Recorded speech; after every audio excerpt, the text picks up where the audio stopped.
Hello good morning, मैं से doctor Aryan और आज हम डिस्कस करेंगे मेडिसिन के past year question paper. In a patient with non ST elevation myocardial infarction, all of the following can be used for treatment except aspirin, clopidogrel, streptokinase and prasugrel. Here in the patient with the non-ST elevation myocardial infarction, streptokinase is not typically the answer used for the treatment because the streptokinase belongs to the class of fibrinolytic agents and is commonly used for the management of ST elevation, myocardial infarction, STEMI to dissolve blood clots causing the blockage in the coronary arteries. However, in STEMI, the underlying mechanism is often different and the management approaches focus on antiplatelet therapy and anticoagulation rather than fibrinolysis. Next question. A patient comes with palpitation with ER pulse 180, BP 70 and ECG shows narrow QRS complex, tachycardia with regular heart rate. What is the next step in management? DC cardioversion, adenosine, Valsalva maneuver and verapamil.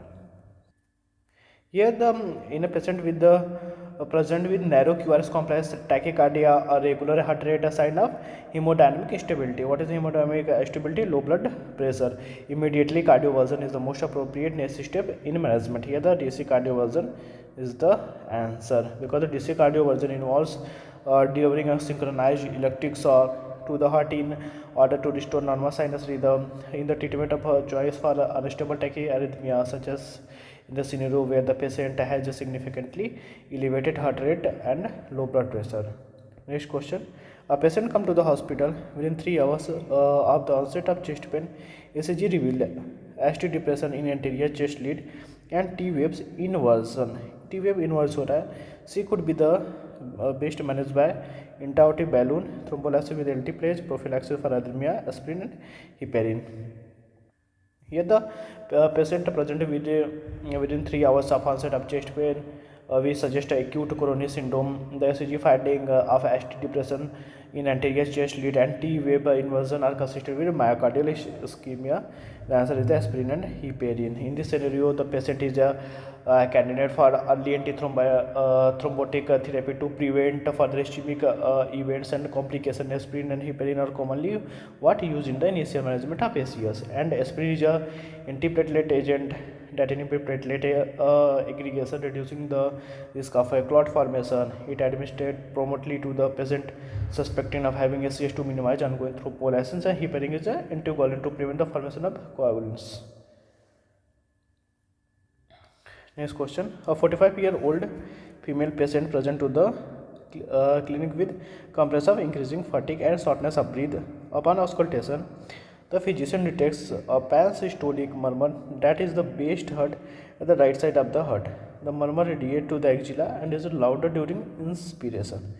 Main key point: louder during inspiration. The patient denies any history of fever, chest pain, or recent infections. What is the most likely diagnosis for this patient's condition based on the described finding? Aortic stenosis, mitral valve prolapse, ventricular septum defect, and tricuspid regurgitation. Here the answer is tricuspid regurgitation because the is tricuspid regurgitation is the characteristic of pan-systolic murmur. Heart based along the side of the heart and it radiates the right of the sternum. However, the murmur does not typically radiate to the axilla. Additionally, tricuspid regurgitation is often secondary to other conditions affecting the right side of the heart, such as the pulmonary hypertension or right heart failure, which might lead to the clinical sign not mentioned. In this case here we not mentioned, but the present clinical sign. If we discuss in summary what tricuspid regurgitation is, a characteristic of a pan-systolic murmur heard at the right side of the heart, heard in the right side of the heart and radiating axilla. Radiate was the axilla along with the absence of sign of aortic stenosis, mitral valve prolapse and ventricular septum defect. What aortic stenosis, mitral valve prolapse and ventricular septum defect point toward tricuspid regurgitation as the most likely diagnosis. Here in the case if we discuss, it's important to consider the entire clinical picture, what we can do and potentially perform further tests, example echocardiography, to confirm the diagnosis, to access the severity, what the severity of the condition, what the key points noticed in this case. Or if we heard about this type of the case, characteristics of the murmur, pansystolic, right side location, radiate the to axilla, louder during inspiration, and absence of fever, infection, which has to differentiate option. No, is the tricuspid regurgitation. Next question: which of the following is a drug of choice for hairy cell leukemia? Tuximab, imurafibrin, cladribine, and interferon alpha. Here the hairy cell leukemia, the cladribine, because the also known as the cladribine, what also known as the 2-chloro-deoxyadenosine, 2-chloro-deoxyadenosine 2-CDA is a what is a purine है ये purine along chemotherapy drug है that has shown high efficacy in the treatment of the hairy cell leukemia. It is considered the drug of choice for SCL, hairy cell leukemia. Patient it achieve high responses rates and durable remission in most patient. Deoxycofromycin is also shown as a good remission rate. Which drug? Deoxycofromycin.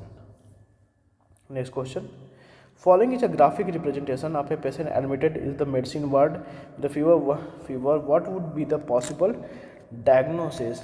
Cerebral malaria, brucellosis, leptospira, typhoid. We see the chart. Appropriate time is scale, incubation period, presentation. Here the graphical representation shows what? Leptospirosis. What is a leptospirosis? Is a bacterial infection caused by the bacteria of a genus Leptospira. Is commonly transmitted to human through contact with water, soil, food contaminated with the urine infected animals. Leptospirosis can present with symptoms such as fever, headache, muscle ache, and can progress to more severe manifestation including liver and kidney involvement. And here the graphical representation we can give as follow the information. Over time, this disease can lead to the complications such as uveitis and intestinal nephritis. CSF is a reservoir for the causative organisms and is just shed through urine. This is the this finding point toward the leptospirosis. And to the leptospirosis, and in leptospirosis, bacterial infection caused by the spirochete bacteria of the genus Leptospira, and illness typically present at bypass illness, meaning occurs in two distinct phases. Here the two distinct phases: acute phase causes and duration. Acute phase duration is last around 1 to 2 weeks. Duration follow the acute phase and last for the several days for a few weeks. So what is the symptom? In this phase, the patient may experience a brief improvement in symptoms before a recurrent of symptoms, known as the immune phase. To the acute phase and immune phase, symptoms may worsen and new manifestation may appear.